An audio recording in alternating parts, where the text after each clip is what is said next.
Well,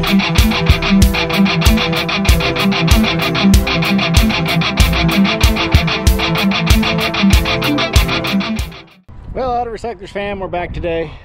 Figured I'd do a little recap on what we've done this week. It's been a little bit of a hectic week. We got a surprise next week on what we're going to get.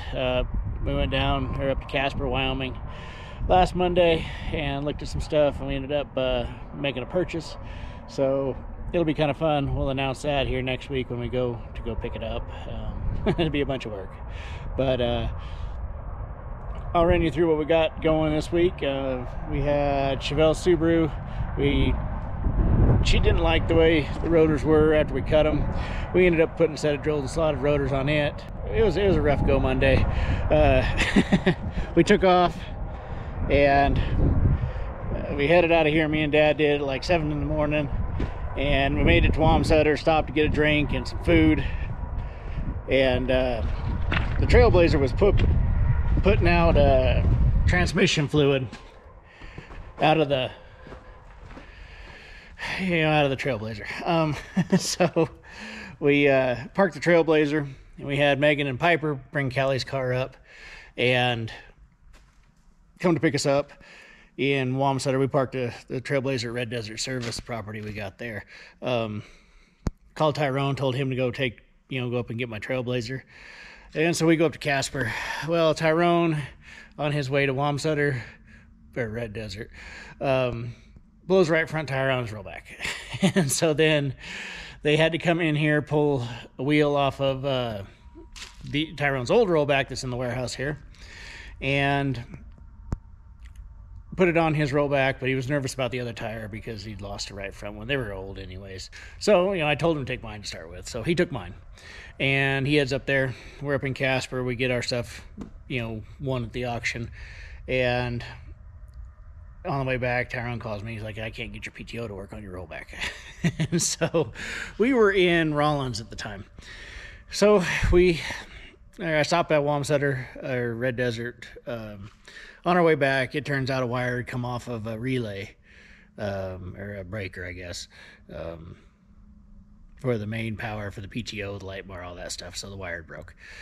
But I got it patched together enough. We got the rollback, or the Trailblazer on it, and I figured I'd walk you through what we found on it. The next day, Tuesday, I spent most of the day hunting this thing down, and it would push tranny fluid out of it only after we drove it down the road. And it was in a weird spot. It was kind of right behind the passenger side front tire. And it was really strange because the side of the transmission was dry. Everything was dry, kind of other than behind the passenger side rear tire. But there's nothing that runs tranny fluid but behind the passenger side front tire. And so I put cameras under it. I videoed it. I was trying to figure out where this oil's coming from. It's got to be spraying across from the transmission over behind the passenger side front tire. And we videoed it. We did everything trying to figure it out. I'm like, well, this is a 2.4 servo cover. And it was dry. And it didn't see nothing. But when we get back, it'd be dripping. Like on the frame, the passenger side front tire behind it, the lower part of the firewall there, it would be dripping ATF off it. We'd lose, a quart in less than 10 miles. And fought with it, screwed with it, messed with it.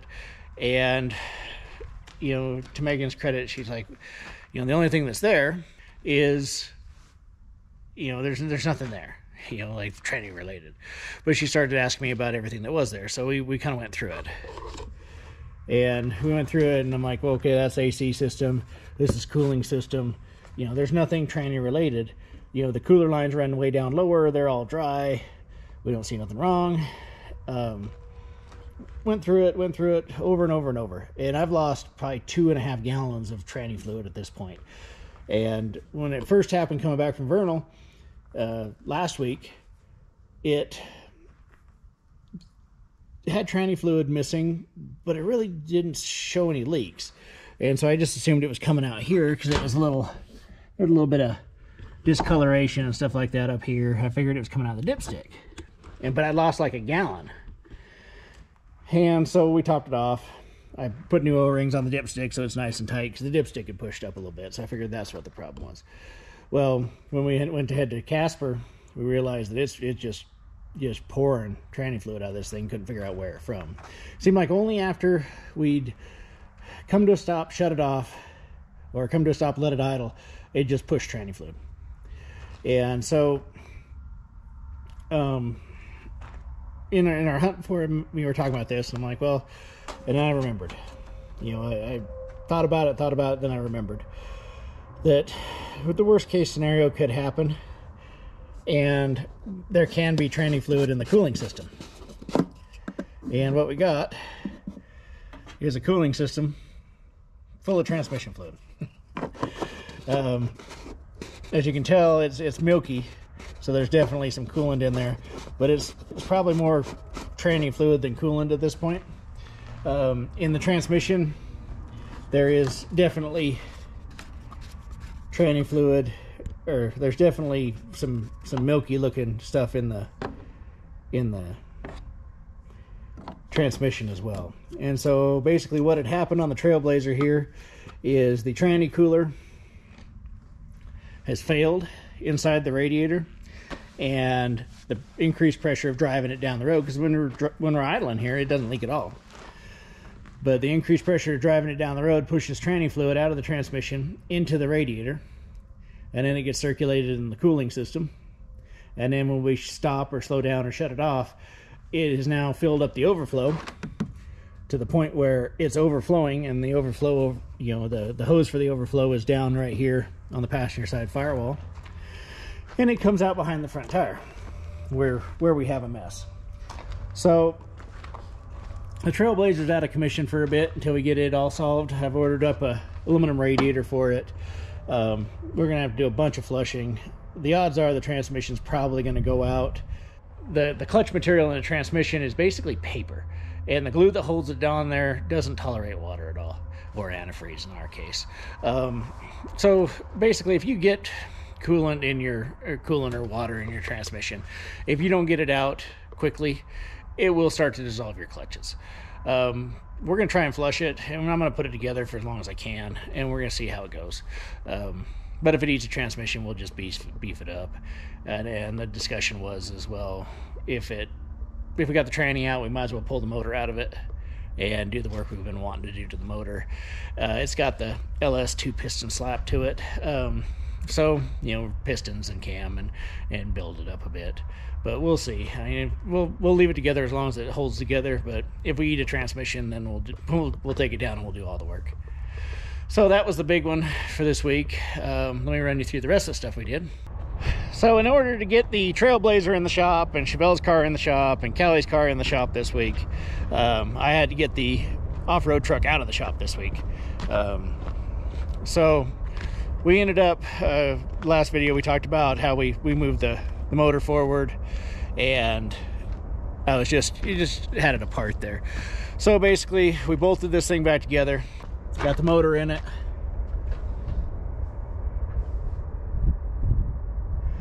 and it is a little bit further forward than what the I don't know, I guess factory position would be. It's probably got another inch, maybe inch and a half further forward than what the factory position would be, but it gives us a ton of room, a ton of clearance,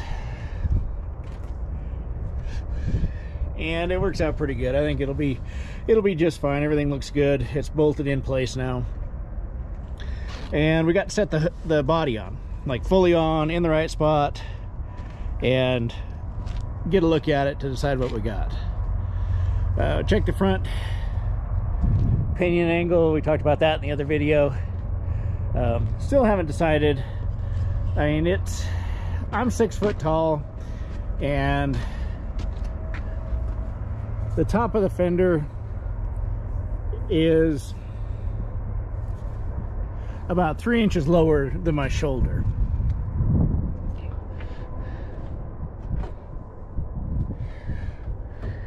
And so it's 6 foot's about right there.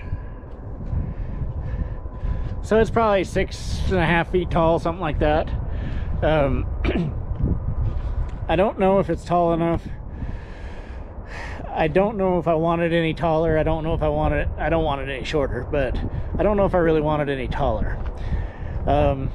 We got 37s on it. They're military tires on aftermarket beadlock wheels.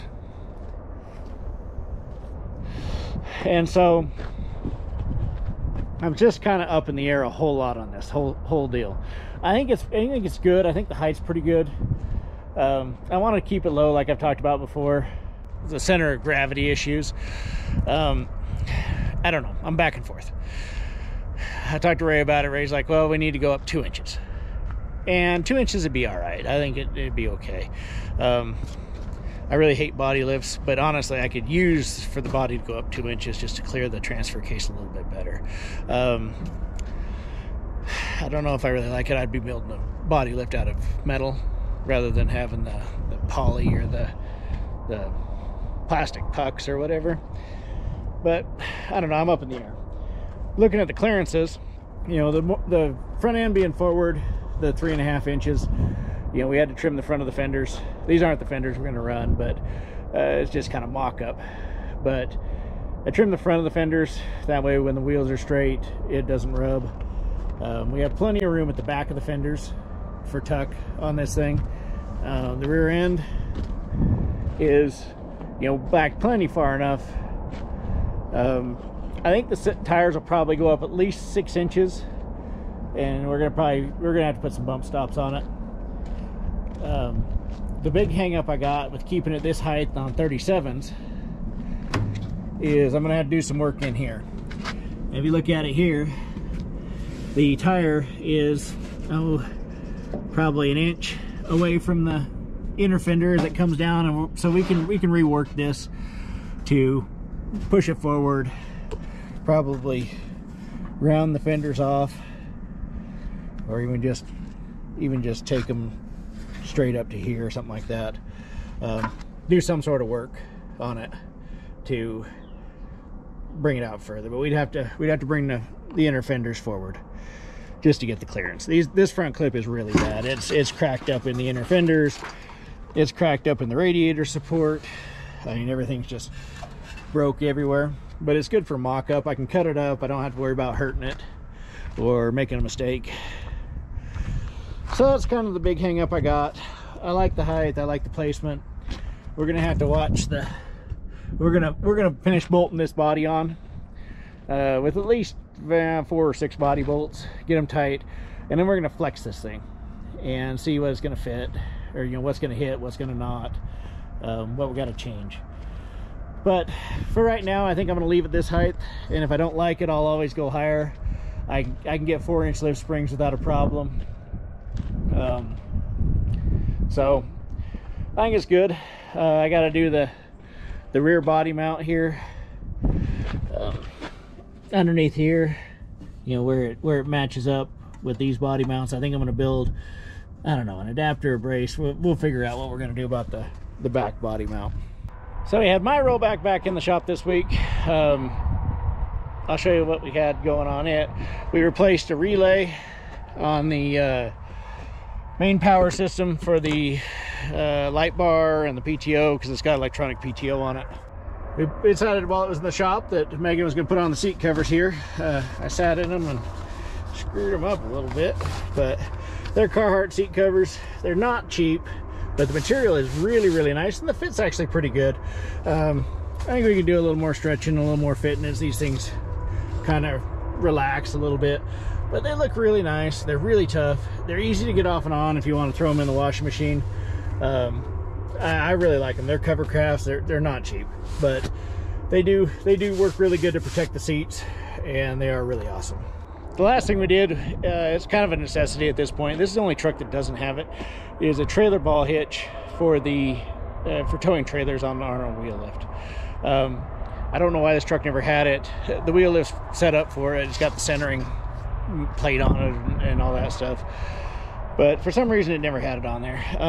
The other day I really could have used it when I towed that dump trailer, but I'm gonna need it for next week when we go to pick up stuff in Casper. So I'm gonna have to pull my trailer with the rollback, because I need that extra, you know, amount of room for all the stuff we ended up with. As you can see, welded on a trailer hitch, put a ball on it. It should be good, plenty strong for what we're doing. We're not doing nothing crazy exotic or crazy heavy duty. The tow bar is actually 1/4 inch thick steel, and So we put a plate on it that's 3/8. Welded it in, put a ball on it. It's got the swap ball from Curtis on it. It works really good. And so this thing will be ready to tow the trailer. I got to go build up a 4-pin to a 7-pin round, a 4-pin round to a 7-pin round adapter to plug into the lights on the trailer. But it should be good. We'll video next week on what we get to go pick up. I've been doing a bunch of dirt work because it's been mud city around here. It's getting a lot drier really fast. I mean, it was in the mid-50s today. You know, the wind over the last couple days, I cuss the wind a lot, but it works really good to dry stuff out. Most of the snow we got the other day is pretty much gone. There's still, you know, a little bit of a drift there, or pile there that we piled up. Almost got the C65 to where we can bring it in the shop and do some work on it. It's always hectic around here. Like, we start out a week with a plan to do something, one thing, and you know, stuff breaks down. We end up with messes. The shop heater's acting up. I'm waiting on parts for it. You know, that sort of stuff. And it's just been really, really hectic the last couple of weeks. So, you know, it's just kind of hot potato. We did get some stuff accomplished on the off-road truck. We got some stuff accomplished on the rollback. We got Callie's car, Chevelle's car in and out of the shop. It's just been a really busy week. I'll give you guys a little bit of a distance view on the off-road truck. You let me know what you think about it.